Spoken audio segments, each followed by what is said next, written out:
चलिए, ब्रेक के बाद स्वागत है आपका। तो महिलाओं के प्रति बढ़ रहे अपराध को लेकर आज हम चर्चा कर रहे हैं। किस तरह से इन अपराधों में कमी लाई जा सकती है, किस तरह से इन अपराधों को रोका जा सकता है, क्योंकि हमने आंकड़े आपको अभी दिखाए, लगातार हर साल दर साल इन आंकड़ों में बढ़ोतरी होती जा रही है। डॉक्टर दीप्ति कौशिक से हमारी बात हुई, बता रही थी किस तरह से परिवार वाले इन अपराधों को रोकने के लिए अपनी बेटियों को समझा सकते हैं, बता सकते हैं क्या कुछ उन्हें सुरक्षा के उपाय कदम उठाने चाहिए। डॉक्टर शिवाली, आपसे जानना चाहूंगा, परिवार की एक महत्वपूर्ण भूमिका होती है बच्चों को समझाने में, युवतियों को समझाने में, बच्चियों को समझाने में। अगर लड़कों की बात करें, लड़के घर से निकलते हैं, उनके मन में कई तरह की आपराधिक भावनाएं, अगर आपराधिक किस्म के बच्चों की बात करें तो उनको परिवार जन किस तरह से समझा सकते हैं और रोका जा सकता है इस तरह की वारदातों में वो ना शामिल हो?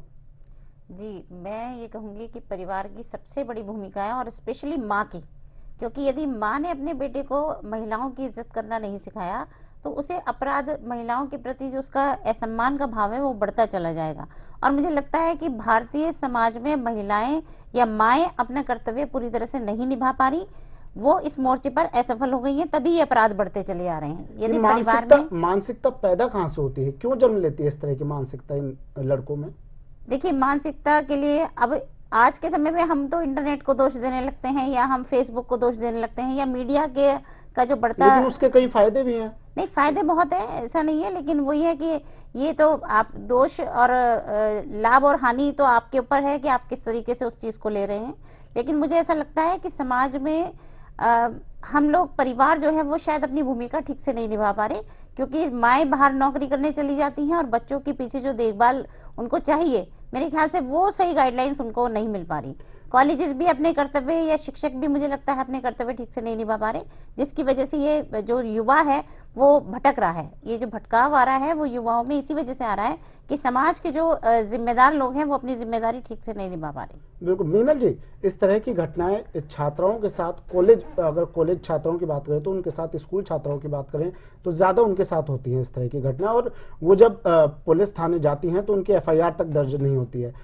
आप भी कॉलेज पूर्व छात्र संघ अध्यक्ष रह चुकी हैं, आप, क्या कुछ पुलिस का रवैया होता है उस वक्त पर, क्या कुछ उनका उन छात्राओं को लेकर पुलिस का तरीका रहता है? पुलिस का जो रवैया है वो बिल्कुल बिल्कुल बेकार हो चुका है। क्योंकि इसका एक उदाहरण मैं देना चाहती हूँ आपको। जब मेरा साथ, खुद के साथ एक घटना हुई थी, मेरे फोन पे फोन कॉल्स आए थे, तो मैंने पुलिस में जाकर एफआईआर लॉन्च कराने के लिए मैं थाने गई, और वहां पर जाकर मुझे जब पता चलता है कि मेरी कोई सुनने वाला ही नहीं है, देन मैंने उसके बाद अपना एसएसपी के महोदय के पास गई, वहां पर जाकर मेरी कंप्लेंट रजिस्टर हुई। तो ये चीज यहीं से प्रूफ करती है कि महिलाओं के साथ थाने में कैसा व्यवहार होता है। और दूसरा, इसका एक चीज और दूसरा उदाहरण मैं देना चाहती हूँ। हमारे यहाँ महिला थाने हैं, लेकिन महिला थानों में जो सुनवाई होनी चाहिए, महिला जो पुलिस है उनका एक बातचीत करने का जो तरीका होना चाहिए वो बिल्कुल बेकार है। वजह क्या है इसके पीछे, क्यों नहीं पुलिस वाले छात्राओं की सुनते हैं? क्योंकि वो कहीं ना कहीं अपने आप को बचाना चाहते हैं कि अगर वो उनकी समस्या लिखेंगे तो उनके लिए एक काम और बढ़ेगा। तो वो चाहते हैं कि डरा धमका के थाने से ही महिलाओं को वापस अगर उनके घर भेज देंगे, तो अगर एक के साथ हम ऐसा करेंगे तो बाकी दोबारा तो किसी का मौका ही हमारे पास नहीं मिलने का, क्योंकि वो जाके 10 जनों को बताएंगे इस चीज को। पुलिस बिल्कुल मीनल जी, इस बारे में कई बार मांग भी उठी कि हर थाने में महिला पुलिसकर्मी हो, कोई भी ऐसा मामला हो तो उसे सुलझाने के लिए महिला पुलिसकर्मी उसकी जांच अपने हाथ में ले, लेकिन ऐसा अमूमन कम देखने को मिलता है। क्या वजह है, क्यों नहीं महिला पुलिसकर्मियों को रखा जाता है इन मामलों के लिए? महिला पुलिसकर्मियों को इसलिए नहीं रखा जाता है क्योंकि कहीं ना कहीं जब महिला पुलिसकर्मी वहाँ थाने में तैनात होंगी तो जाहिर सी बात है कि वो समस्या... आपको लगता है अगर महिला पुलिसकर्मी होगी तो इस तरह के मामलों को अच्छी तरीके से हैंडल कर पाएंगे? नहीं, कोशिश होगी कि शायद ऐसा वो कर पाए, लेकिन महिला थाना जब इस चीज के लिए भी बना दिया गया है तो महिला थाने में ही सुनवाई नहीं होती, तो उस चीज की क्या गारंटी है कि महिला कांस्टेबल अगर थाने में... महिला थाने में भी सुनवाई नहीं होती है, क्या वजह है? महिला थाना बनाया इसलिए गया ताकि महिलाओं की सुनवाई हो सके और इस तरह की वारदातों पर रोक लग सके, लेकिन फिर भी सुनवाई नहीं हो रही, क्या कारण है?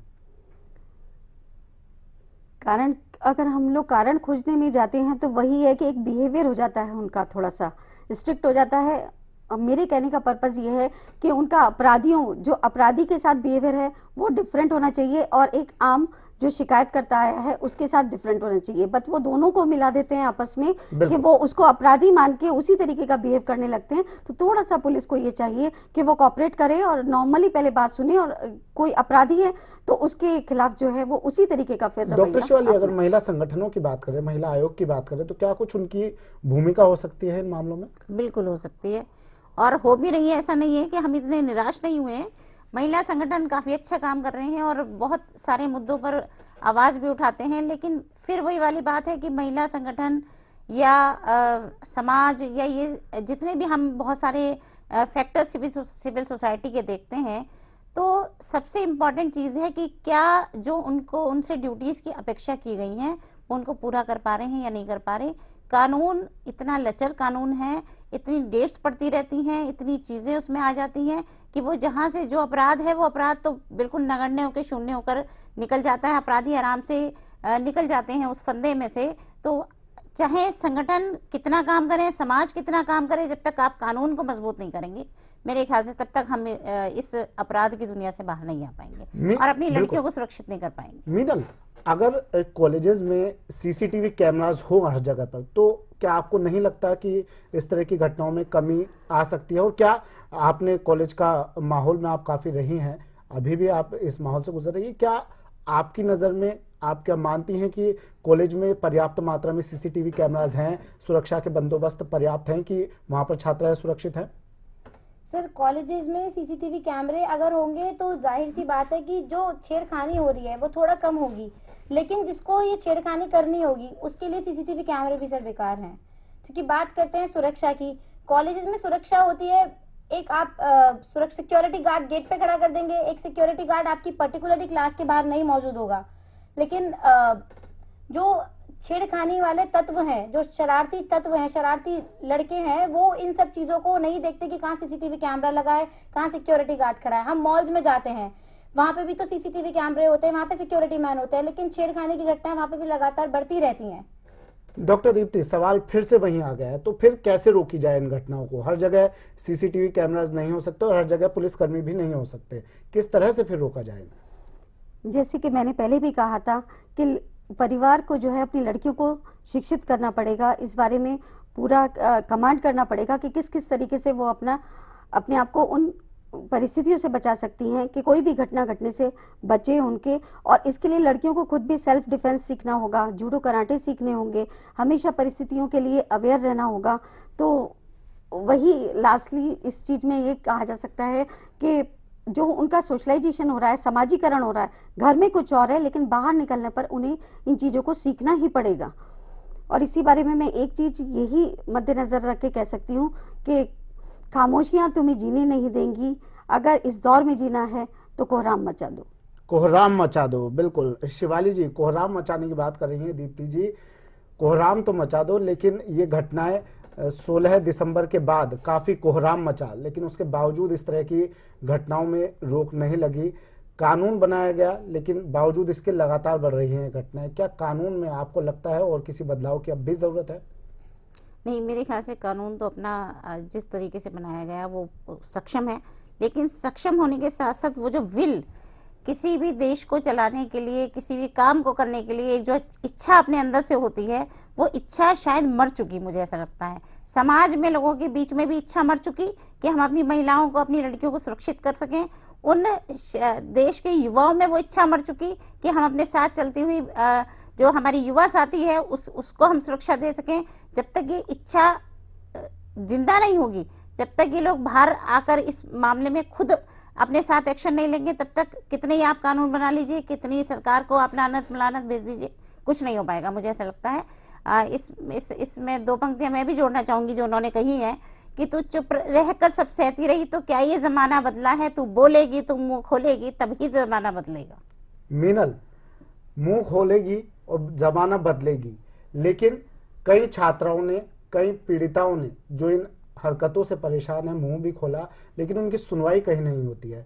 तो किस तरह का बदलाव अब चाहिए और क्या ये बदलाव सिर्फ प्रशासनिक स्तर पर ही हो या फिर एक खुद के स्तर पर भी इस तरह का बदलाव हो, जो युवक है उनको भी अपनी सोच में बदलाव लाने की जरूरत है?